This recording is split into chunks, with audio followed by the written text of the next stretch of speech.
Chapitre 8: Difficultés et questions ouvertes. Généralement, les cas qui se présentent à nous, exorcistes, ne sont jamais faciles, à moins de voir immédiatement qu'il n'y a aucune influence maléfique, ce qui arrive heureusement le plus souvent. Dans ce cas, il suffit de quelques bonnes paroles, de quelques recommandations, en insistant sur la nécessité d'une bonne confession, qui soit le début d'une véritable conversion, avec un retour à la vie de la grâce, entretenu par une prière régulière et la fréquentation des sacrements.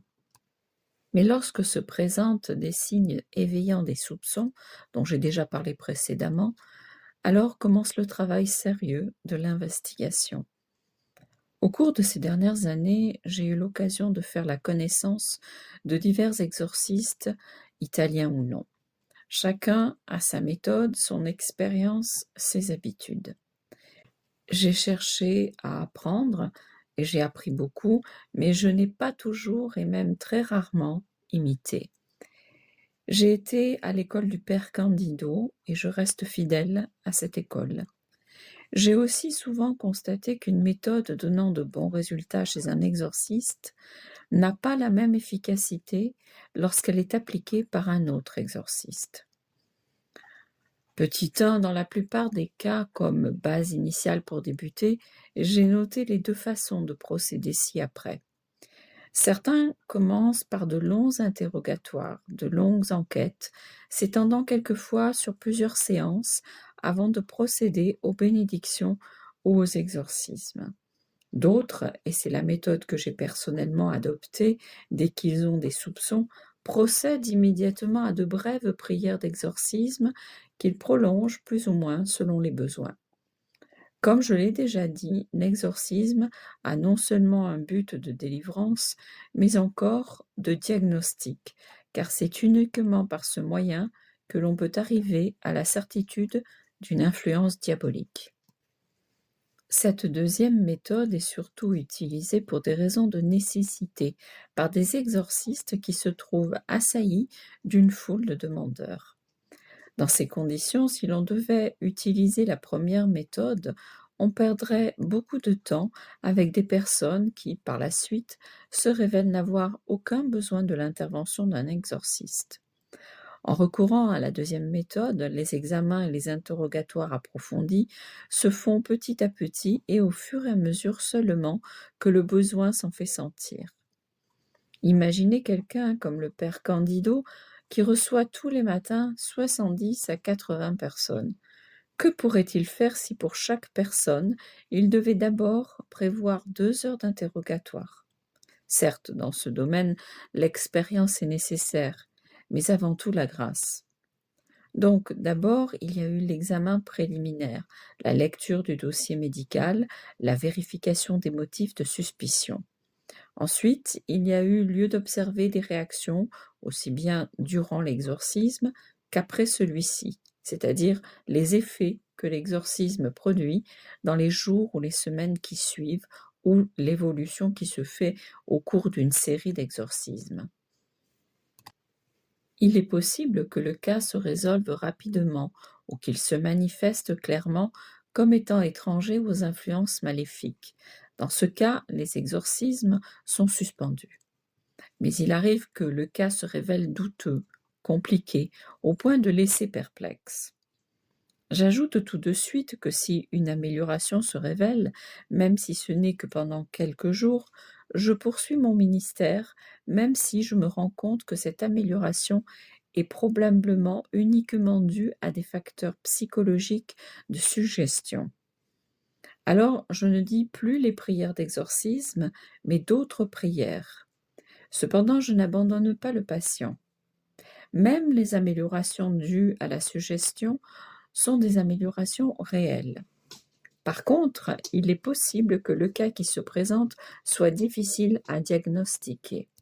Les hypothèses des médecins ne sont pas convaincantes et pas davantage les traitements entrepris. Et même les réactions et les résultats des exorcismes ne convainquent pas.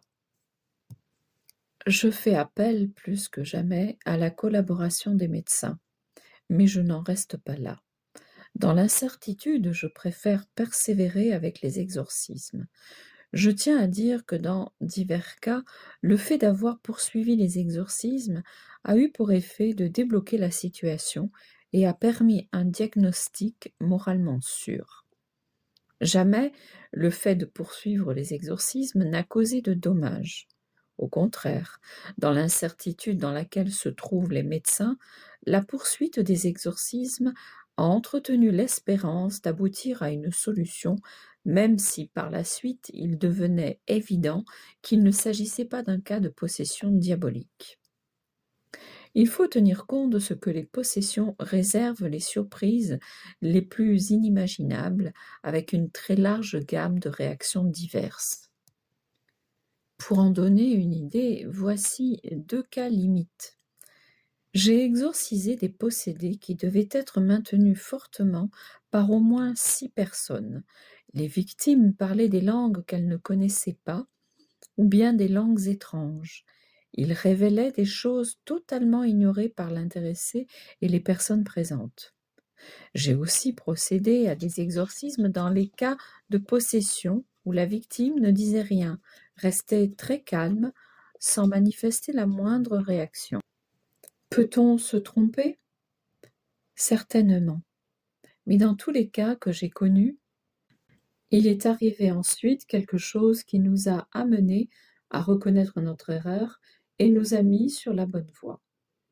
Le motif le plus fréquent d'incertitude est la difficulté de reconnaître si on se trouve devant un cas de possession ou une maladie mentale. On notera toutefois que presque toujours, dans les cas de possession, les moments de crise alternent avec les périodes de calme, tandis que les troubles psychiques sont constants. Ensuite, il arrive qu'un exorciste expérimenté sache distinguer si les réactions et les effets de l'exorcisme sont conformes aux symptômes de la possession. De la même façon qu'un psychiatre compétent se rend compte si la phénoménologie correspond ou non à celle de la maladie suspectée. Les cas les plus difficiles sont ceux où l'exorciste et le psychiatre, comparant les symptômes pour ou contre des troubles relevant de leurs compétences, se rendent compte que le patient est victime de maux relevant des 2 compétences à la fois et est traité tant par le psychiatre que par l'exorciste. Au stade actuel des compétences et des convictions, il arrive fréquemment que l'exorciste envoie le patient chez le médecin parce qu'il ne découvre rien qui soit de sa compétence. Par contre, il est rare, malheureusement, que ce soit le psychiatre qui demande l'intervention de l'exorciste, lorsqu'il se rend compte que les réactions du malade dépassent le cadre des maladies connues, aussi bien pour ce qui est des symptômes que pour les effets ou non des médicaments. Petit 2. Lorsqu'on cherche les causes d'un trouble maléfique, on ne les découvre pas toujours. Dans bien des endroits, la conviction est répandue qu'il est possible de subir pendant plusieurs générations les conséquences des malédictions. Et parfois, on cite le texte souvent répété dans la Bible, selon lequel Dieu conserve sa grâce pour 1000 générations, mais il fait retomber la faute des pères sur les fils jusqu'à la 3e et la 4e génération. La signification première de cette expression est de mettre en lumière combien grande est la miséricorde de Dieu, en comparaison avec sa justice punitive. C'est une citation qu'il faut interpréter en tenant compte d'autres textes bibliques où il est dit clairement que chacun paye pour soi. Il faudrait plutôt se demander s'il existe des prédispositions rendant plus vulnérables, comme par exemple un système nerveux plus fragile chez certaines personnes. Je pense que les médecins feraient bien d'en tenir compte pour ce qui est des maladies mentales, mais les maux d'origine maléfique se situent sur un autre plan. Ce qui est indispensable, c'est la pleine collaboration des personnes atteintes et de celles qui les aident. La passivité est un obstacle pour la guérison. Certaines personnes ont plus ou moins cette attitude. Père le diable me tourmente, ôtez-le-moi. Je réponds toujours, je peux vous aider, mais la lutte, c'est vous qui devez la soutenir. Il faut beaucoup de volonté et de grands efforts pour recourir fréquemment aux moyens de la grâce, pour mener une vie sincèrement chrétienne sans compromission avec le péché. Cela nécessite une lutte constante contre les attaques maléfiques. Dans certains cas, on peut aussi se faire aider à distance. Il m'arrive continuellement, et souvent avec beaucoup d'efficacité, de faire de courts exorcismes par téléphone à des personnes qui déjà ont eu recours à mon ministère. Une question m'est fréquemment posée. Peut-on libérer une personne à son insu? D'après mon expérience et d'après des amis exorcistes qui m'ont parlé de la leur, il est possible de libérer une personne à son insu, mais non contre sa volonté, exprimée ou non. On ne peut certainement pas faire des prières d'exorcisme sur une personne qui les refuse, mais je me suis trouvée plusieurs fois devant des personnes qui m'ont avoué explicitement: Père, je suis venu ici pour faire plaisir à mes proches, mais je ne crois pas à ces choses et je ne veux pas que vous fassiez de rites sur moi. Il est clair que nous devons respecter la volonté de l'intéressé et nous contenter de le raisonner en lui disant ce qui nous paraît opportun. Par contre, nous pouvons exorciser celui qui s'adresse à notre ministère, même si c'est un non-chrétien. Petit 4. Je ne fais qu'évoquer ici un problème qui à lui seul mériterait qu'on lui consacre tout un livre, celui des présences. C'est ainsi que l'on appelle la possibilité pour une personne d'avoir présente en elle des âmes de défunts, damnés, personnes décédées de mort violente ou subite, ancêtres ou personnes étrangères à sa propre famille.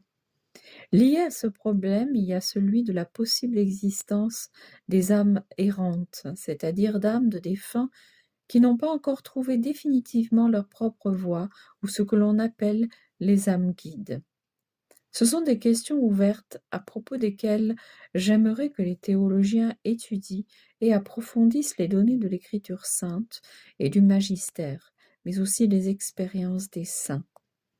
Grâce à la révélation, nous pouvons affirmer avec certitude les vérités ci-après.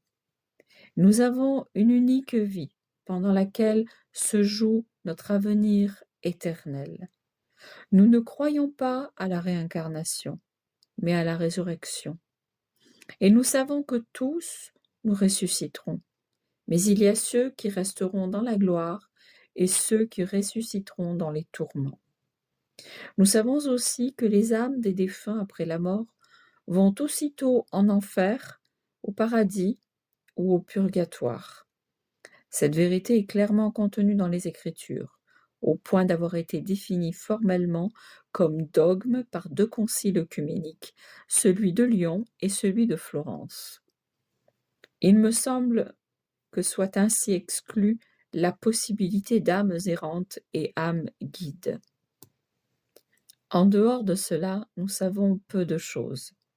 Même saint Thomas affirme qu'il est extrêmement difficile de démontrer rationnellement comment les âmes peuvent vivre sans leur corps et comment elles peuvent être heureuses sans leur corps. Il ajoute encore que nous savons si peu au sujet de la vie des âmes dans l'au-delà que nous devons tenir compte des révélations privées des saints. Grâce aux vérités révélées concernant le corps mystique, nous avons connaissance aussi de l'activité des âmes dans l'au-delà. Les saints et les âmes du purgatoire peuvent prier pour nous. Nous pouvons invoquer l'intercession des saints, prier pour le repos des âmes du purgatoire et leur demander de nous aider. Des questions ouvertes demeurent. Par exemple, la difficulté d'établir avec exactitude l'instant de la mort. En outre, les théologiens discutent pour savoir si la condition qui est celle des âmes des défunts correspond à un état ou à un lieu. Cela aussi peut avoir une influence sur leur éventuelle activité.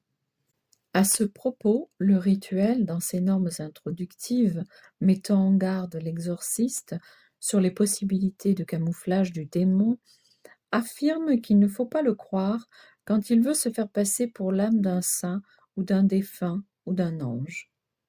Je me contenterai ici de dire qu'en interrogeant plusieurs exorcistes à propos de ce phénomène, j'ai reçu des réponses différentes selon l'expérience personnelle plus ou moins grande de chacun d'eux.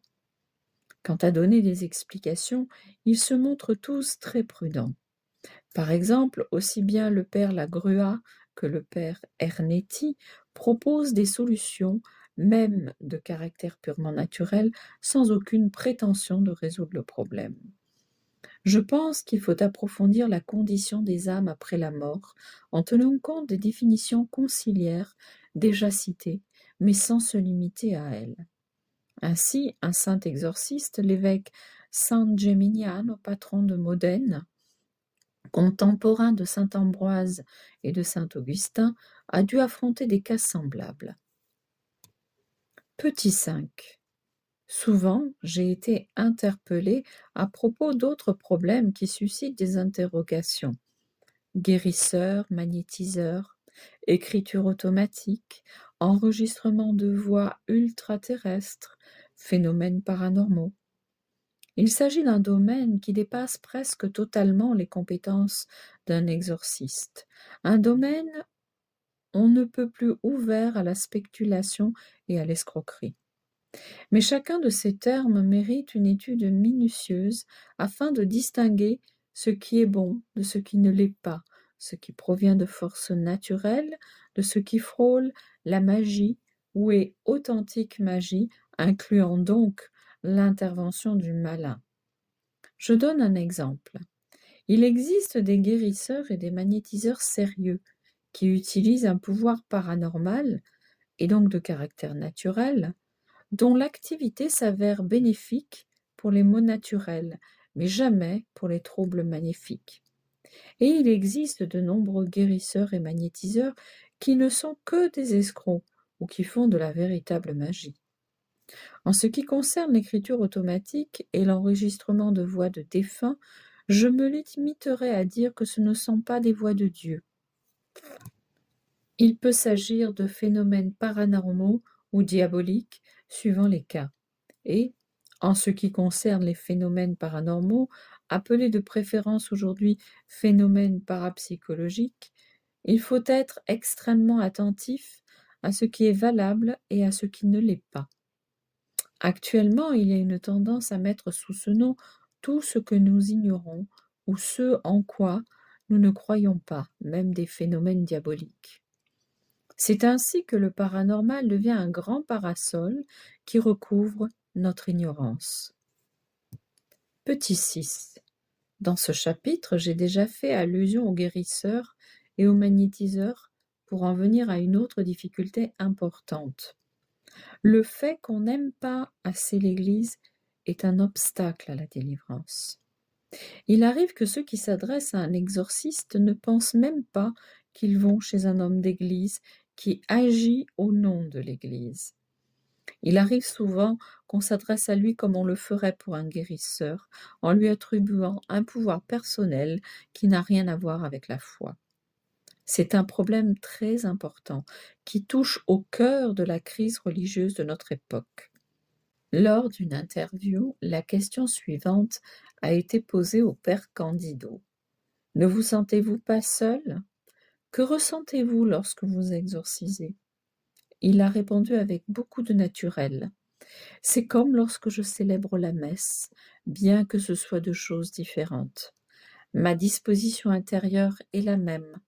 J'accomplis un ministère lié non pas à ma personne, mais à mon sacerdoce, lié au commandement de Jésus, chasser les démons. C'est une action de l'Église qui est Église militante. D'où l'effort que nous faisons, nous, exorcistes, pour parler de l'Église, la faire aimer, pour faire comprendre à celui qui vient nous trouver qu'il ne cherche pas un homme ayant Dieu sait quel pouvoir de thaumaturge, mais qu'il s'approche d'un ministre de Dieu ayant reçu de l'Église la charge d'exercer, avec son autorisation, un ministère particulier. Une des dispositions qui manque le plus chez ceux qui ont recours aux exorcistes, c'est l'amour de l'Église, la confiance qu'ils font à l'Église au-delà de toute question de personne. C'est pourquoi ils n'obtiennent aucun résultat. Certains vont d'un exorciste à l'autre, les jugeant de façon péremptoire. Un tel ne vaut rien, tel autre ne comprend rien. Ils ne se rendent pas compte que s'ils n'ont pas foi en l'Église et s'ils ne sont pas conscients d'être devant un prêtre qui agit au nom de l'Église, il ferait mieux de rester chez eux. Petit 7. À présent, je voudrais dire quelques mots à propos des signes de délivrance. Nous avons dit que le temps appartient à Dieu et que nous, exorcistes, ne pouvons pas prévoir combien de temps sera nécessaire pour délivrer quelqu'un d'un envoûtement ou d'une possession démoniaque. Il existe cependant des signes qui facilitent les choses. Ainsi, il arrive que dès les premiers exorcismes, la victime du démon se sente progressivement mieux et que ses troubles s'atténuent. D'autres fois, au fur et à mesure que se font les exorcismes, le patient devient de plus en plus furieux et ses troubles s'aggravent. Le mal qui était caché en lui se montre peu à peu, puis commence une phase de régression, d'amélioration, où les troubles s'atténuent et sont toujours plus espacés. C'est aussi un signe que l'on s'achemine vers une totale délivrance. D'autres signes sont perçus à travers les paroles mêmes du démon. Par exemple, « Tu me tues, je meurs, tu m'as vaincu » ou encore le démon se sentant de plus en plus faible et incapable de résister aux impositions de l'exorciste, appelle d'autres démons qui viennent à sa rescousse. Dans d'autres cas, à la question de l'exorciste, « Quand est-ce que tu t'en vas ?» il répond « Bientôt », alors qu'auparavant il disait « Jamais ». Ou bien encore, il fixe une date qui est fausse, mais parfois, de par la volonté de Dieu, cette date s'avère exacte. De toute façon, il est manifeste que lorsque les démons perdent leur force et leur arrogance, la délivrance n'est pas éloignée, même si parfois cette situation peut traîner en longueur. Au moment de la délivrance, il est assez habituel que le patient fonde en larmes. Cette fois, il s'agit de larmes de joie, ou qu'il perde toutes ses forces. D'autres fois, la personne atteinte s'aperçoit peu à peu, et avec surprise, qu'elle est entièrement libre. Il semble en effet qu'elle ait de la peine à s'en convaincre. L'important est que désormais, elle conserve ce rythme de prière, d'union à Dieu, de fréquentation des sacrements, d'ouverture au pardon, qui l'a soutenue et aidée durant le temps de son dur combat contre le malin. Petit 8. En terminant ce chapitre, je voudrais dire ma conviction de plus en plus forte, mais qui a besoin d'être confirmée, en particulier à travers l'expérience d'autres exorcistes, qu'il existe une zone intermédiaire de troubles. J'ai déjà rencontré beaucoup de personnes présentant des troubles plus ou moins graves. Il ne s'agissait pas de troubles relevant de la médecine et il n'entraînait pas non plus à des réactions demandant des prières d'exorcisme. Il s'agissait de troubles guéris avec des prières de délivrance, avec le pardon, avec le renoncement à tout lien maléfique. Ce sont souvent des maux que la personne traîne depuis sa naissance et qui ont donc des racines familiales. D'autres fois, ces troubles ont été provoqués par des rencontres manquées, des erreurs commises, des rancœurs même fortes dont la personne n'a pas pris conscience. Il est important de pouvoir en préciser l'origine. De toute façon, il convient de faire des prières de délivrance ou de guérison. Sont également utiles les pèlerinages ou les retraites de plusieurs jours. J'ai découvert des séminaires efficaces dirigés par le professeur Tarcisio Mezzetti de Pérouse. Je souhaite que par cette voie, on trouve des formes nouvelles et efficaces d'aide et de guérison. J'ai l'impression qu'il s'agit de mots non encore arrivés à maturité. Pris à temps, ils peuvent être traités assez facilement. Si l'on attend, leur gravité augmente et lorsqu'ils éclatent avec force, la guérison devient beaucoup plus longue et difficile à obtenir. D'autres fois, ils demeurent stationnaires, ce qui fait que la personne souffre sans qu'on puisse jamais comprendre la cause de son état et donc sans pouvoir y remédier, précisément parce que les symptômes sont si particuliers qu'ils échappent à l'examen aussi bien du médecin que de l'exorciste. Témoignage. Un exorcisme en équipe. Je rapporte ci-après un cas qui s'est passé en France. Je transcris dans sa fraîcheur le rapport qu'en a fait la psychiatre Marie-Dominique Fauqueret. Nommée médecin psychiatre dans un cabinet privé en avril 86, je collabore depuis 4 ans avec l'exorciste diocésain, avec le consentement de notre évêque, monseigneur René Picandet, qui croit à la possibilité de possession diabolique et suit notre travail. Grâce au conseil d'un excellent prêtre, en même temps que mes études de médecine, j'ai suivi des cours bibliques et théologiques.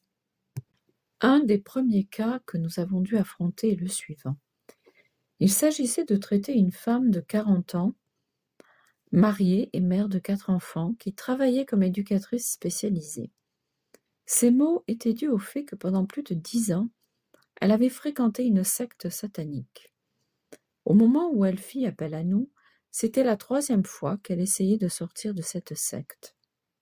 Contrairement à ce qu'on aurait pu supposer, cette femme était très proche des prêtres, et ce fut un prêtre qui l'orienta vers nous. De fait, elle menait une double vie. Elle connaissait beaucoup de prêtres, et tous les dimanches, elle jouait de l'orgue pendant la messe, tout en ne s'approchant jamais des sacrements. Par ailleurs, elle était grande prêtresse de la secte appelée Wicca, dont le chef est Lucifer.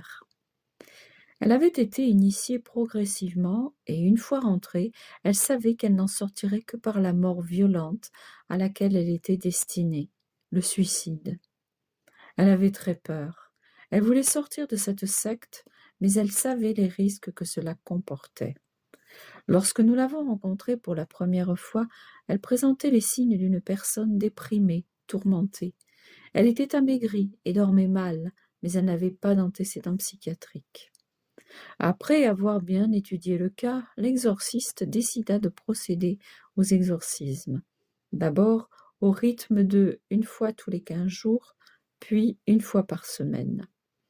Ce fut pour moi une expérience pleine de découvertes qui a enrichi et stimulé ma foi. En tant que psychiatre, j'ai essayé de comprendre la porte d'accès, c'est-à-dire les motifs qui avaient poussé cette personne à entrer dans une secte satanique.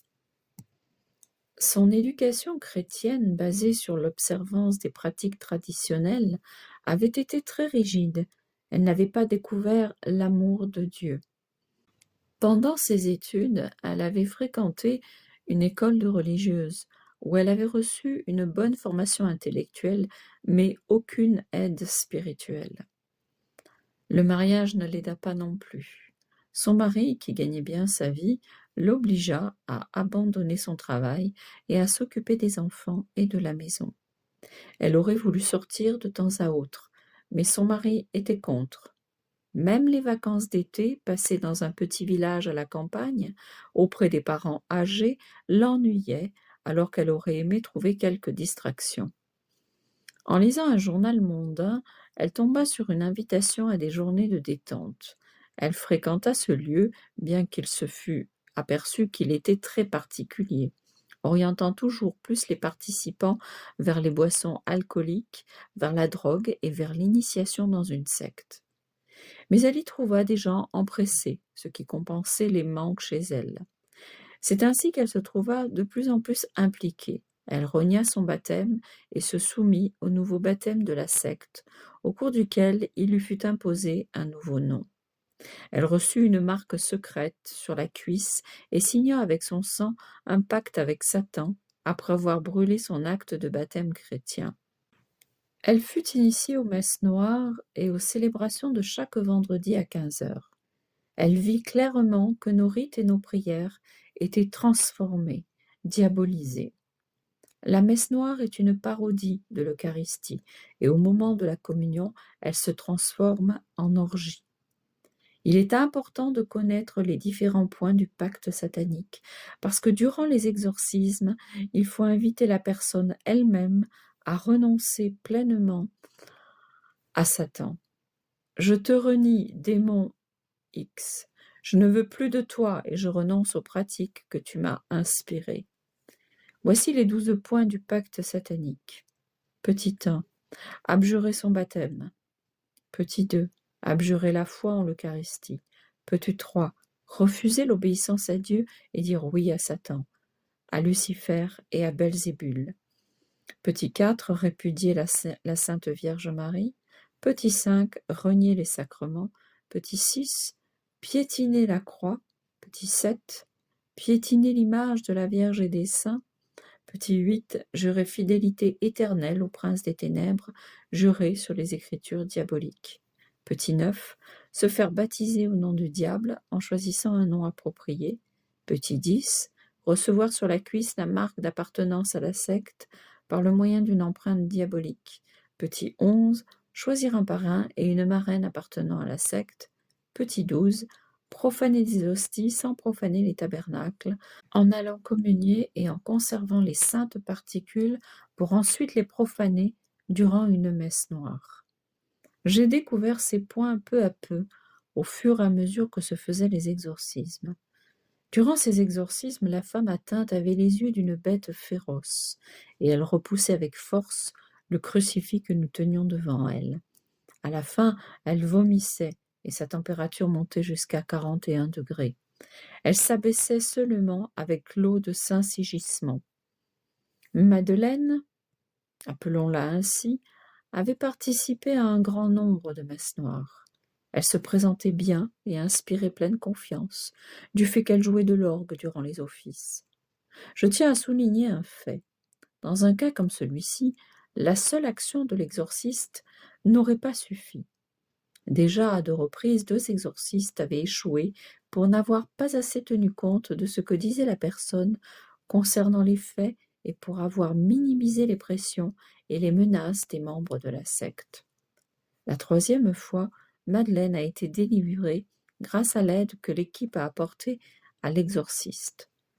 Par exemple, il était nécessaire de procéder à une rééducation à la foi chrétienne et il fallait une aide de soutien quand la possédée était assaillie par les pulsions suicidaires et des fièvres inexplicables. Nous ne l'avons plus laissée seule, nous lui avons toujours été très proches. Tout ceci a duré 3 ans.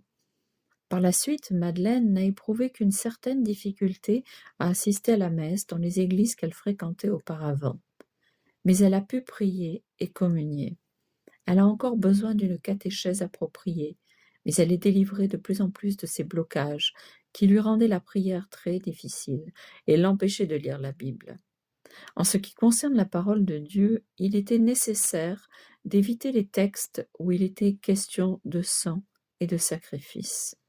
Au début, elle fut plus touchée par la lecture des épîtres de saint Paul que par les évangiles. Il a fallu beaucoup de temps pour obtenir la guérison de sa mémoire avec la purification des images. Elle avait beaucoup de visions et faisait des cauchemars. Les exorcismes ont été suspendus lorsque Madeleine a pu mener seule la lutte spirituelle, prier, se confesser, communier, c'est-à-dire lorsqu'elle a pu utiliser les moyens ordinaires de lutte. J'ajoute 2 faits importants. Madeleine n'avait pas reçu la confirmation. Après une préparation adéquate, elle-même demanda à recevoir ce sacrement qu'elle reçut des mains du vicaire général en présence de son mari, de ses enfants et des membres de l'équipe. Un peu plus tard, elle fut solennellement réintégrée dans l'Église en présence de l'évêque et de toutes les personnes qui avaient assisté à la confirmation. Enfin, durant les 2 années qui furent nécessaires pour obtenir la complète délivrance, elle a composé de fort belles prières à l'adresse du Seigneur et de la Sainte Vierge. Un calme et un silence complet. Le cas dont il sera maintenant question est peut-être le cas le plus difficile que j'ai connu. et auxquels j'ai participé, aussi bien au niveau du diagnostic que du traitement, à cause de la quasi-totale absence de symptômes. Je crois que seul un exorciste, ayant l'expérience du père Candido, était en mesure d'y comprendre quelque chose, même si le Seigneur a réservé à un autre prêtre la satisfaction d'aboutir à une heureuse issue. Il arrive souvent que l'on travaille sans récolter, ou bien que l'on récolte là où d'autres ont travaillé. Ainsi, toute gloire revient toujours et uniquement au Seigneur. Le calvaire de M. Gustave a commencé en 1981, tout de suite après son départ en retraite pour cause de limite d'âge, et il a duré 7 longues années. Au début, on pensait à une maladie mal identifiée. C'est ce que supposait la famille, et c'était également l'avis du médecin de famille qui connaissait Gustave depuis sa jeunesse. Non seulement il était au fait de ses divers maux, mais il connaissait bien son caractère et sa manière de se comporter. Tout a commencé par une étrange aversion pour faire sa toilette et pour sortir. Lui, qui avait toujours été très actif, passait ses journées entre le lit et le fauteuil. Il ne voulait pas manger et refusait même de se rendre à la salle à manger. Sa femme, pour le contenter, lui préparait une table au salon. Si des amis venaient le voir, même les plus chers, il ne se montrait pas. Il s'enfermait dans sa chambre à coucher, où il restait assis à écouter la radio ou à regarder la télévision. Il refusait d'aller à l'église. Pour apprécier ce comportement à sa juste valeur, il faut se souvenir de la façon dont Gustave vivait auparavant. Homme d'une activité hors du commun, il était doté d'une intelligence très vive et d'une force de volonté extraordinaire. Par ses seuls mérites personnels, il avait fait une carrière splendide. Très estimé également pour son honnêteté, sa moralité et de fortes vertus, il était parvenu à un poste de très grande responsabilité où on lui faisait toute confiance. Il aimait beaucoup se trouver en compagnie et c'était un grand plaisir de converser avec lui. Éduqué dans une foi profonde qu'il a ensuite toujours entretenue, il ne manquait jamais la messe et la communion quotidienne. Un petit détail. À l'époque de l'obligation du jeûne eucharistique, à partir de minuit, il arrivait souvent que Gustave rentre chez lui très tard à cause de ses obligations professionnelles. Eh bien, il ne buvait rien, pas même une goutte d'eau, pour ne pas être privé de la communion. Envers sa femme, il se montrait toujours très affectueux, plein de respect et d'attention. Ce tableau permet de comprendre à quel point son changement soudain fut radical et incompréhensible. Il en arriva à ne plus se lever de son lit et à ne plus manger. On parvenait à grand-peine à lui faire prendre une tasse de thé et une tranche d'ananas 2 fois par semaine. Sur son lit de douleur, il criait et se lamentait, embrassant une statuette de saint Michel Archange. « Aide-moi, je n'en peux plus !» Ou bien il s'exclamait avec force. « Va-t'en, gredin, fiche-moi la paix, je te crache dessus !» Parole manifestement adressée au malin. Et de fait, il crachait de toutes ses forces contre quelqu'un qu'il était seul à voir. Cette situation dura longtemps. Il semblait vraiment être devenu fou. La dépression diagnostiquée au début semblait évoluer toujours plus vers une forme d'obsession et de folie. Pourtant, étant donné son intelligence et l'estime dont il jouissait, sans compter les divers apostolats auxquels il s'était consacré, le fait de prendre sa retraite n'avait nullement coïncidé pour lui avec l'arrêt de toute occupation. Il avait à portée de main de multiples activités auxquelles il envisageait de pouvoir consacrer la plus grande partie de son temps. Je précise ceci parce que quelquefois, la mise à la retraite déprime lorsqu'on passe d'un travail intense à l'inactivité. Ce n'était pas son cas. Il serait fastidieux de citer la longue liste des neurologues qui se sont succédés pour essayer de le guérir. Les médicaments de toutes sortes, spécialement les neuroleptiques et les tranquillisants, eurent seulement pour effet de l'abrutir et de le laisser sans force.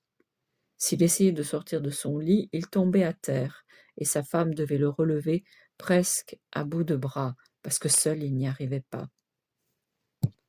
Un matin, tandis qu'il se lamentait encore en embrassant la statuette de saint Michel, un de ses amis médecins, lui aussi catholique fervent, était présent. Il observait la scène, debout, au pied du lit, près de la femme de Gustave, et ils se dirent entre eux pour la première fois: «Et s'il avait raison, lui, lorsqu'il dit "Fiche-moi la paix" ou "Je te crache dessus"?» C'est ainsi qu'ils eurent l'idée de faire appel à un exorciste réputé du diocèse, le père Candido. C'est le médecin lui-même qui invita le prêtre à l'accompagner auprès de Gustave. Ce dernier accueillit l'exorciste, assis dans un fauteuil. Durant l'exorcisme, il garda presque tout le temps les yeux fermés, fut très calme et ne prononça pas un seul mot durant toute la prière. Ensuite, il parla aimablement avec le prêtre. Ce fut là son attitude toutes les fois que le père Candido l'exorcisa et lui porta la communion. Suivait toujours une belle conversation entre les deux hommes sur les sujets les plus variés, ou à propos de personnes qu'ils connaissaient tous les deux. Gustave était lucide, aimable, tout à fait normal. Les réactions, celles que nous avons décrites, venaient ensuite. Sa femme fut au comble du désespoir lorsqu'il refusa d'aller à la messe de Noël, lui qui pendant toute sa vie était allé à la messe tous les jours. On eut encore recours à un autre exorciste ami. Tout se passa comme avec le père Candido. Très grand calme, communion faite avec piété, conversation finale et aucun changement. Lorsque l'exorciste était parti, Gustave devenait furieux. « Tu as fait venir l'exorciste, eh bien tu vas voir ce qui va t'arriver. » Et sa pauvre femme en vit de toutes les couleurs. Une fois elle tomba chez elle, se fracturant le nez. Une autre fois, elle tomba sur une vieille tôle de fer, se faisant une entaille près de l'œil qui fut sauvée par miracle. Une autre fois, elle se fractura une cheville. Un jour, étant descendue de voiture, elle reçut une poussée qui la projeta presque sous une autre voiture qui passait. Elle reçut un coup à l'épaule qui lui faisait encore mal des années après, malgré tous les traitements orthopédiques. Par la suite, cet exorciste tomba gravement malade et ne put plus venir. Cette femme eut connaissance d'un prêtre en Toscane, qui était exorciste et avait des dons particuliers de guérisseur. Gustave accepta d'y aller parce que, à l'époque, il souffrait d'un mal à la gorge et craignait qu'il ne s'agisse d'un cancer. Le prêtre toscan dit tout de suite: « Ce n'est pas un cancer, c'est seulement l'œuvre du diable. S'il reste ici 1 mois, je pourrai faire quelque chose pour lui. » Mais Gustave eut de la peine à rester 8 jours. Sa femme, désespérée, retourna chez le prêtre, qui la consola. « Ramenez-le à la maison. De toute façon, il faudra qu'il revienne ici. Mais vous, ne dites rien, ne répondez rien, quoi qu'il vous dise. » Cet avertissement était tout à fait nécessaire. Devenu insolent comme il ne l'avait jamais été, pendant des années, Gustave continua d'insulter sa femme de la manière la plus vulgaire, et celle-ci fut fidèle à sa résolution de se taire. Une fois encouragé par le père Candido, j'y suis allé moi aussi, et je lui ai fait l'exorcisme complet, qui dure environ 40 minutes. Je le vois encore dans son fauteuil, calme, silencieux, très aimable, quand il me salua au moment de partir. Mais je n'obtins rien. Il eut ensuite d'autres troubles pour lesquels il consulta en Italie et à l'étranger, mais sans que jamais les médecins puissent diagnostiquer le mal et sans obtenir la moindre amélioration à la suite des traitements prescrits. Il suffit de dire que lorsqu'il fut affecté d'une forte douleur aux yeux, avec l'impression qu'ils étaient pleins d'eau, il consulta 18 oculistes. Sa femme essayait de le convaincre de retourner chez ce prêtre en Toscane, mais Gustave refusait catégoriquement. N'en pouvant plus, elle y alla seule. Il lui fut dit: « Soyez tranquille, cette fois il viendra. Dites-lui que je l'attends ici pour 1 mois. » Lorsqu'elle lui répéta cette phrase, Gustave dit: « Prépare ma valise, je pars tout de suite. » Il semblait être un autre homme. Il était de nouveau plein d'énergie. Il partit et resta seul pendant 1 mois dans la petite auberge de ce village. Quand il revint à la maison, il avait changé.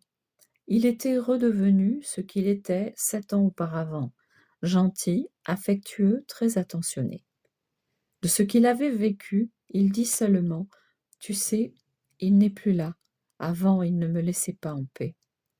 Il vécut dans la sérénité les quelques semaines de vie qui lui restaient, et c'est avec le sourire aux lèvres qu'il retourna à la maison du père. Même après sa mort, j'ai encore parlé plus d'une fois de Gustave avec le père Candido. J'étais surtout désireux de résoudre certaines difficultés. Première difficulté: comment l'exorciste avait-il perçu qu'il s'agissait d'une possession diabolique, étant donné que la personne affectée n'avait jamais eu de réaction durant les exorcismes? Il n'y a pas de doute que le père Candido a su évaluer à la lumière de sa grande expérience les divers éléments qui étaient apparus. Le changement soudain, avec les difficultés très particulières vis-à-vis de tout ce qui touchait à la prière et au sacrement. Les examens médicaux et les diagnostics ou non-diagnostics de tant de médecins spécialistes. Le caractère particulier des continuels assauts démoniaques auxquels Gustave était soumis et qu'il essayait de contrôler grâce à sa foi profonde et à sa forte volonté. De plus, pendant les exorcismes, et malgré l'absence de réaction visible, le père Candido percevait une présence qui ne lui était que trop familière. Toutes ces considérations m'ont ensuite été utiles lorsque je me suis trouvé en face d'un autre cas analogue à celui-ci. J'ai également essayé de comprendre le mobile, la cause initiale des troubles maléfiques. Il n'y avait pas eu de faux pas de la part du sujet, et il n'y avait pas lieu de penser à un envoûtement. Il nous a semblé que la cause la plus probable, même si nous ne pouvions en avoir aucune certitude, était la vengeance de Satan pour le bien immense que Gustave avait fait durant toute sa vie, et une permission de Dieu en vue de le purifier et de le préparer ainsi à la grande rencontre avec le Seigneur, pour recevoir la récompense promise aux serviteurs fidèles. Enfin, j'avais un autre doute. Comment se faisait-il que le père Candido et l'autre exorciste, son ami, n'aient pas réussi à le délivrer, alors que l'exorciste toscan l'avait fait avec une certaine facilité? Ici aussi, celui qui conduit tout, c'est le Seigneur, qui, de manière évidente, voulait faire passer Gustave par ce chemin de purification. Les divers exorcismes semblaient n'être suivis d'aucune amélioration. Ils ont cependant soulagé et permis tant de confessions et de communions qui, autrement, n'auraient pas soutenu le malade. Puis, pour la délivrance finale, le Seigneur s'est servi de qui il a voulu, comme dirait saint Paul, pour que personne ne se vante si ce n'est du Seigneur. Une étrange visite. Étant exorciste dans une importante ville française où j'exerce mon ministère à l'ombre de la Vierge bénie, il m'arrive d'accueillir beaucoup de malheureux tourmentés ou persécutés par Satan, ou d'entendre beaucoup de confessions libératrices, ou encore d'être l'heureux témoin de délivrance ou de guérison que je ne puis qu'attribuer à l'intervention miséricordieuse de la Mère de Dieu par l'intermédiaire de la prière d'exorcisme de l'Église dont je suis le serviteur et l'instrument. Il me semble utile, parmi tant de faits, de raconter ce qui m'est arrivé un jour, qui me laissa dans une certaine perplexité. Entre dans mon bureau un homme étrange, bizarre. Tout en lui est manifestement insolite. L'apparence, le comportement, le vêtement extravagant et surtout une odeur bizarre, repoussante, infecte. Ce n'était pas l'odeur du vice, mais de quelque chose d'indéfinissable, entre l'œuf pourri et le soufre. Il me vint tout de suite à l'esprit la pensée d'un type d'encens utilisé dans certaines sectes blasphématoires, qui, avec le temps, imprègne les vêtements des participants. Dans son comportement énigmatique et bizarre, cet homme semblait me scruter pour deviner mes pensées et mes sentiments. Pourtant, je comprenais qu'il ne se méfiait pas de moi, mais de quelqu'un d'autre. En effet, par moments, il se tournait soudain vers la porte ou baisser le ton de sa voix pour n'être entendu que par moi. Mais nous étions seuls. D'abord j'ai pensé qu'il craignait d'être vu ou entendu par d'autres pénitents. Mais ensuite j'ai compris qu'il avait peur d'être épié ou filé par un membre de sa secte, ou tout simplement par un malheureux dont il était devenu l'esclave. Son costume d'un violet cendré était d'une coupe étrange. C'est seulement peu à peu qu'il me revint à l'esprit que je l'avais vu reproduit dans une revue où l'on parlait de messes sataniques. C'était exactement un de ses vêtements liturgiques. D'ailleurs, lui-même me le confirma. Mon maître travaille surtout la nuit. Je me souviens qu'il était question dans cette revue d'une liturgie luciférienne. Cet homme me dit qu'il pratiquait l'occultisme et la magie noire. C'était une confession comme tant d'autres l'avaient faite avant lui, mais en vue d'une délivrance. Cette fois, par contre, je ne comprenais pas les intentions de mon visiteur. Il me confirma qu'il était lié à une secte satanique par un certain rituel, mais il ne semblait pas désireux d'en être délivré. J'ai pensé, pourquoi est-il venu me trouver? Sans doute pour être délivré de Satan. Ou peut-être voulait-il des hosties consacrées pour pouvoir les profaner le soir même? Ou espérait-il m'attirer de son côté? Ou voulait-il m'annoncer la victoire de son maître? En effet, il ne cessait de parler de victoire, il ne cessait de parler de lui. Il semblait qu'il eût un grand message à transmettre à ce petit prêtre du Christ. J'ai aussitôt noté soigneusement ce qu'il m'avait dit. En voici une partie. Mon maître vous a vaincu. Nous sommes en train de détruire votre Église. Mon maître maintient l'équilibre entre les nations et il a le dessus sur votre Église. Vous devez le reconnaître. Oui, la force de Satan dans le monde, contre laquelle la Vierge elle-même nous met en garde dans ses différentes apparitions, est évidente. Comme il est évident que chez beaucoup vacillent les trois colonnes, Eucharistie, Vierge Marie, papauté, ce qui fait que leur foi vacille. Paul VI et Jean-Paul II en ont parlé, mais c'est surtout l'Apocalypse qui parle de la lutte de Satan. C'est son heure, mais c'est aussi l'heure de la femme vêtue du soleil. Quand il interrompit son monologue et me permit de parler, je lui fis remarquer que la victoire du démon n'est que provisoire et apparente, et pour peu de temps. Par sa croix, Jésus a vaincu Satan au moment même où Satan se croyait vainqueur. Et il en sera de même pour l'Église. Sa passion présente réalise le renouvellement intérieur qui prépare à la nouvelle Pentecôte, si souvent annoncée et tant désirée. Satan est une des nombreuses créatures de Dieu, créée bonne et qui s'est pervertie par sa faute. Non, Satan est égal à Dieu, se hâta de dire mon interlocuteur. Je me rendis compte qu'il ne voulait pas parler de Jésus, mais seulement de Dieu. Sa rébellion a été un succès. Cette phrase souvent répétée sonnait d'abord comme une menace, puis, au contraire, elle révéla sa peur intime. Car Satan voit tout et sent tout.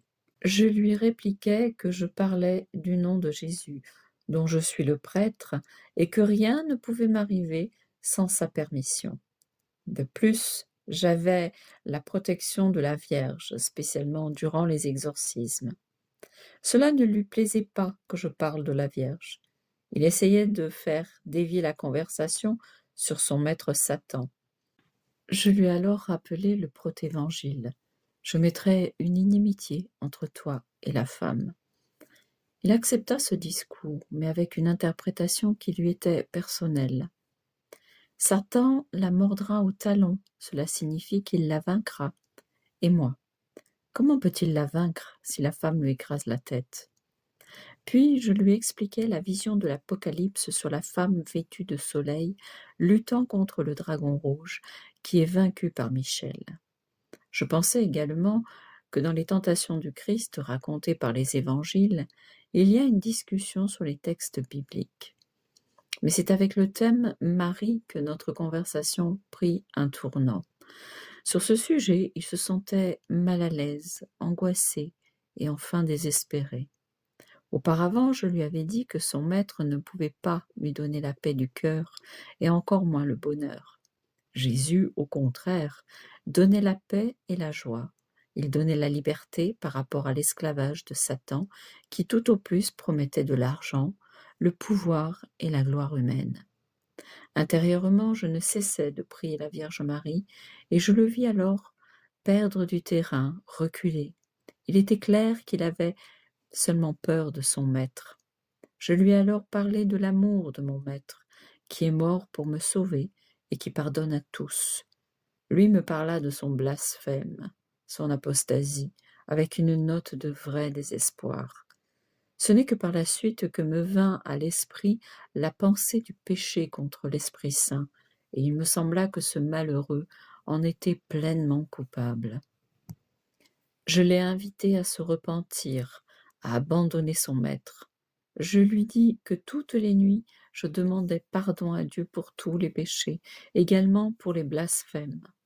Cet homme paraissait troublé, luttant entre deux sentiments, l'espérance et le désespoir. Je lui demandai s'il acceptait que je prie pour lui.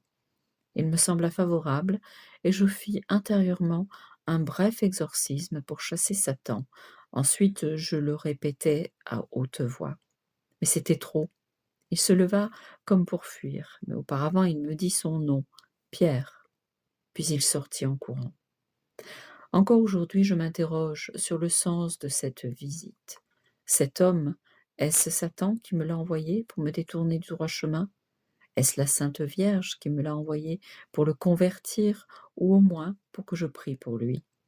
Ce qui est certain, c'est que j'ai touché là du doigt combien il est difficile pour un membre d'une secte satanique qui s'est consacré aux démons de revenir à Dieu.